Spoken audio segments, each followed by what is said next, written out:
Assalamualaikum warahmatullahi wabarakatuh. Yang saya hormati Bapak Ketua Wakil Ketua Komisi 1 DPRD Kabupaten Sampang, Mas Ubed, politik sesepuh ini. Jadi sesepuh politik dan tokoh masyarakat di Kabupaten Sampang, ya acuannya Bun Anwar ini. Yang pertama yang ingin saya coba paparkan bahwa dalam diskusi yang dilaksanakan pada malam hari ini, tema yang diambil adalah Pilkades Maju Mundur Santik. Kalau melihat tema yang diambil oleh Aliansi Jurnalis Sampang, Pilkades Maju Mundur Cantik, artinya apa?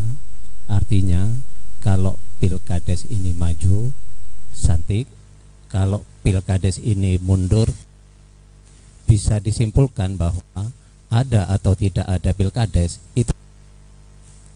Sehingga diskusi kali ini kurang greget. Karena apa? Karena sudah, menurut saya. Tetapi yang tes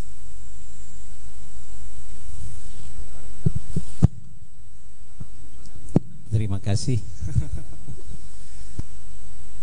Jadi kalau Pilkades di Kabupaten Sampang dianggap maju mundur santik, sebenarnya ada atau tidak ada Pilkades itu menurut Aliansi Jurnalis Aliansi Jurnalis Sampang itu sama saja dianggap tidak ada Pilkades. Tetapi sesungguhnya bukan itu yang ingin kita sajikan dalam diskusi kita kali ini.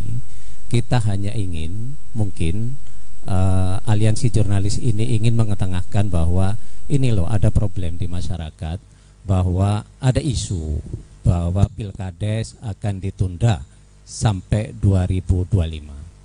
Sehingga ini problematika kita, problematika Kabupaten Sampang.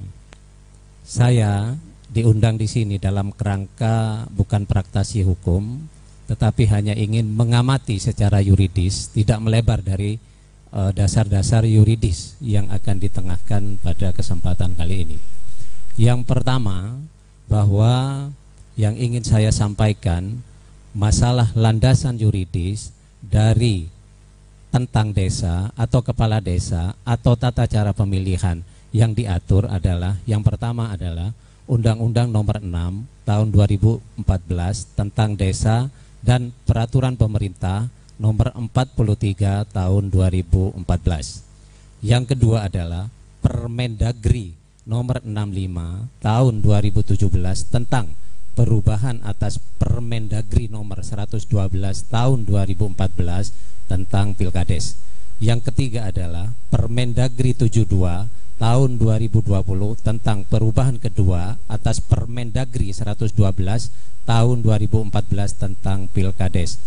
Yang keempat adalah Surat Edaran Mendagri Nomor 141/6698/SC tentang jumlah pemilih di tempat pemungutan suara pemilihan kepala desa serentak di masa pandemik.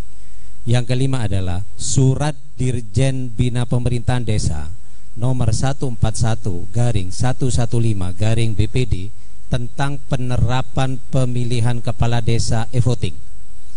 Keenam adalah Peraturan Daerah Nomor 1 yang tahun 2015 yang dirubah menjadi Peraturan Nomor 3 Tahun 2017 yang dirubah lagi menjadi Peraturan Daerah Nomor 4 Tahun 2019 tentang perubahan kedua atas Peraturan Daerah Nomor 1 Tahun 2015 tentang pedoman pencalonan, pemilihan, pelantikan dan pemberhentian kepala desa.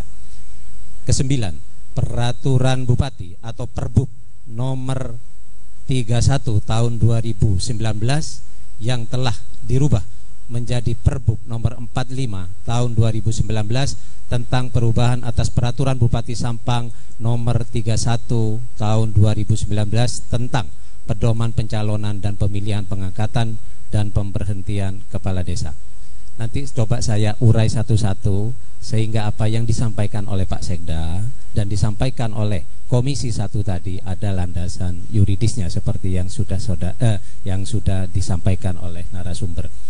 Yang pertama terkait masalah Undang-Undang Nomor 6 Tahun 2014 tentang desa, bahwa ada beberapa pasal di undang-undang ini yang sudah dibatalkan oleh Mahkamah Konstitusi.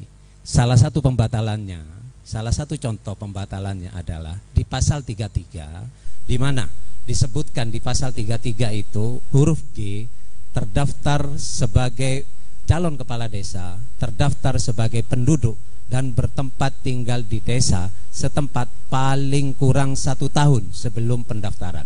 Dan pasal ini telah dihapus. Jadi semua penduduk yang berKTP Sampang itu berhak untuk mengikuti kepala desa. Jadi tempat tinggal itu sudah dihapus. Ya, se-Indonesia. Jadi bisa untuk menjadi kepala desa karena itu melanggar hak konstitusi kalau dibatasi. Yang kedua, terkait Permendagri nomor 112 tahun 2014 tentang Pilkades, di sana dijelaskan di pasal 2 bahwa pemilihan kepala desa dilakukan secara serentak satu kali atau dapat bergelombang. Pasal 4-nya ayat 2, pemilihan kepala desa secara bergelombang sebagaimana dimaksud pada ayat 1 dilaksanakan paling banyak 3 kali dalam jangka waktu 6 tahun. Jadi Kabupaten Sampang itu bergelombang. Jadi untuk gelombang pertama itu dilaksanakan 2015, 2 tahun berikutnya 2017, 2000 berikutnya 2019. Nah, sekarang 2021. Nanti saya jelaskan apa dasarnya di 2021 ini biar jelas. Berikutnya adalah Permendagri 72 tahun 2020 tentang perubahan kedua atas Permendagri 112 tahun 2014 tentang Pilkades, di mana pelaksanaan Pilkades di masa pandemi ini harus dibatasi pelaksanaan kerumunannya. Jadi harus ada prokes. Jadi harus cuci tangan, harus semacamnya di pasal-pasal itu. Dan ada satu pasal yang seperti dikatakan oleh Pak Sekda tadi, pasal 44E. Di sana mengatur terkait kerumunan yang 50 orang. Nah, kalau terjadi kerumunan yang 50 orang ini, panitia atau bupati berhak untuk mengeliminasi calon. Ini sangat berbahaya. Nah, nanti saya jelaskan secara detail satu persatu. Berikutnya adalah Surat Edaran Mendagri 141/669/SJ tentang jumlah pemilih di tempat pemungutan suara pemilihan kepala desa, di mana di masa pandemik ini diatur di Surat Edaran Mendagri. Jadi Surat Edaran Mendagrinya yang mengatur bahwa harus dibentuk TPS minimal 500 TPS. Nah, minimal 500 orang, maksimal 500 orang dalam per TPS. Nah, seperti tadi juga dijelaskan bahwa di sini ada sekitar 111 desa yang akan melaksanakan Pilkades. Jadi dari 111 ini Pengarengan 1 desa, Torjun 8 desa, Sampang 7 desa, Camplong 9 desa, Omben 11 desa, Kedungdung 14 desa, Jrengi 10 desa, Tambelengan 4 desa, Banyuates 13 desa, Karangpenang 4 desa, Sokobena 10 desa, Ketapang 4 desa, Sreseh 8 desa, Robetal 8 desa. Semuanya jumlahnya 111 desa. Nah, kalau 111 desa ini jumlah pemilihnya ketika dibagi 500 itu jumlahnya di atas 1000. Nah, kalau jumlahnya sudah di atas 1000, tentu seperti yang dikatakan oleh Ketua Komisi 1 lagi akan berdampak kepada perangkat pemilihan. Nanti bisa kita jelaskan satu persatu atau kita jelaskan dalam diskusi, tetapi saya akan bicara di kerangka yuridisnya. Berikutnya adalah Surat Dirjen Bina Pemerintahan Desa nomor 141 tentang penerapan pemilihan kepala desa secara e-voting. Tadi ada pertanyaan dari Pak Sekda bahwa sampai kapan pandemi ini berakhir. Sebenarnya sudah dijawab oleh Surat Dirjen Bina Pemerintahan Desa nomor 141 bahwa proses pemilihan kepala desa bisa dilaksanakan penerapannya dengan e-voting. Cuma persoalannya apakah perangkat itu bisa dilaksanakan tahun 2021, nanti kita tanyakan sama Pak Sekda. Berikutnya adalah aturan yang mendasar peraturan daerah. Nah, peraturan daerah itu mengacu kepada Undang-Undang Desa dan mengacu kepada Permendagri tadi itu. Nah, dari perda yang dibuat antara DPR dan Bupati, ada lagi yang namanya Perbub. Perbub itu nomor 31 tahun 2019 dan Perbub nomor 45 tahun 2015. Nah, sekarang pertanyaannya adalah di mana landasan Pilkades Kabupaten Sampang laksanaannya tahun 2021? Ternyata ada di Peraturan Bupati Sampang nomor 45 tahun 2019 tentang perubahan atas Peraturan Bupati Sampang, di mana di pasal 2 di peraturan Perbub itu dijelaskan di ayat 5-nya pemilihan kepala daerah bergelombang sebagaimana dimaksud dalam ayat 4 di atas, bahwa pelaksanaan pemilihan kepala desa serentak tahun 2021 sampai dengan tahun 2026 dilaksanakan dalam kedua gelombang. Yang pertama, gelombang 1 dilaksanakan pada tahun 2021 dan gelombang 2 dilaksanakan 2025. Jadi itu adalah dasar yuridis kenapa pelaksanaan pilkada itu dilaksanakan tahun 2021. Nah, pertanyaan berikutnya, kalau saya mengikuti alur pemikiran dari Komisi 1 dan Pak Sekda, bagaimana cara proses penundaan pelaksanaan pilkada ini?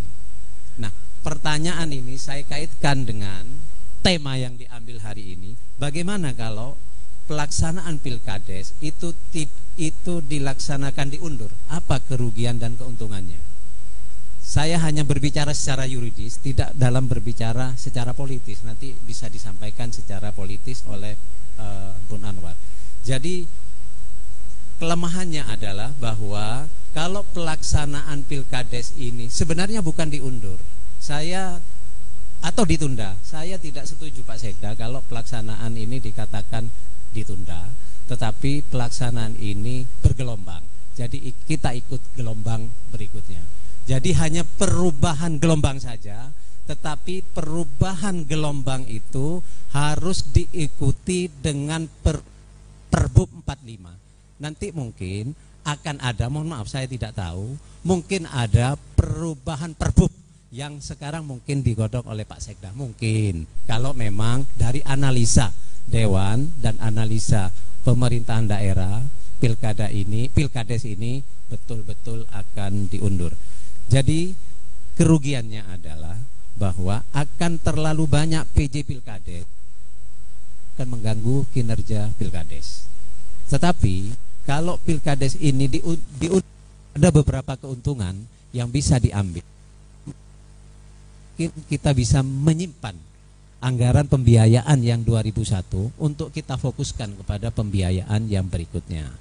Yang kedua, resistensi masyarakat di masa pandemi, seperti yang saya katakan, 50 kerumunan itu berpotensi untuk mendiskualifikasi calon.